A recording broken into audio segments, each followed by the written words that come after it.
మీ జోష్ చూస్తుంటే, మీ ఊపు చూస్తుంటే, మీ స్వాగతం చూస్తుంటే 2028 ఎలక్షన్ అయిపోయింది. తిరిగి కేసీఆర్ గారు ముఖ్యమంత్రి అయినారు. గులాబీ జెండా మళ్ళీ ఎగిరింది.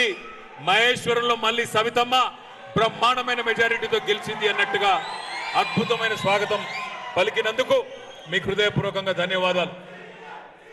మీరు ఒకటి మాత్రం పక్కా, ఎన్నికలు ఎప్పుడు వచ్చినా, ఎలక్షన్లు ఎప్పుడు వచ్చినా ఖచ్చితంగా కనబడుతున్నది మన కార్యకర్తల ముఖాల్లో ఉత్సాహం కానీ, మీరు చూపెడుతున్న ఊపు కానీ చూస్తుంటే కాంగ్రెస్ బంగాళాఖాతంలో కలిసేది పక్కా, బ్రహ్మాండంగా గులాబీ జెండా ఎగిరేది పక్కా, ఇందులో అనుమానం ఎవరికీ లేదు.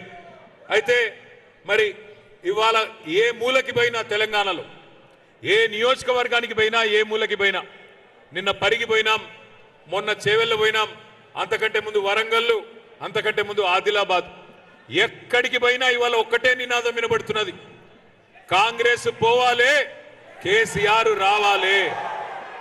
ఎందుకు ఈ పరిస్థితి వచ్చింది ఒక్కసారి అర్థం చేసుకోవాలి. ఇవాళ వాస్తవం ఏంది అంటే, ఎందుకు 2.5 సంవత్సరాలుగా పెద్దలు మన నాయకుడు, తెలంగాణ సాధించిన ఉద్యమ నాయకుడు కేసీఆర్ గారు 2.5 సంవత్సరాలలో కేవలం 4-5 సార్లు మాత్రమే బయటికి వచ్చింది. కానీ ఇలా ఎక్కడ ఎవరికి ఏ కష్టమున్నా వాళ్ళే గొంతు పెంచి పిలుస్తున్నారు, కేసీఆర్ అన్నా ఎక్కడున్నావు అని ఇలా గుర్తు చేసుకుంటా ఉన్నారు. ఎందుకు ముఖ్యమంత్రిగా ఇక్కడ రేవంత్ రెడ్డి గారు ఉంటే ఎందుకు ఇంకా ప్రజలు కేసీఆర్ గారిని తలుచుకుంటున్నారు, ఎందుకు ఆయనని యాద్ చేసుకుంటున్నారు, మనం గుర్తు చేసుకోవాల్సిన అవసరం ఉంది.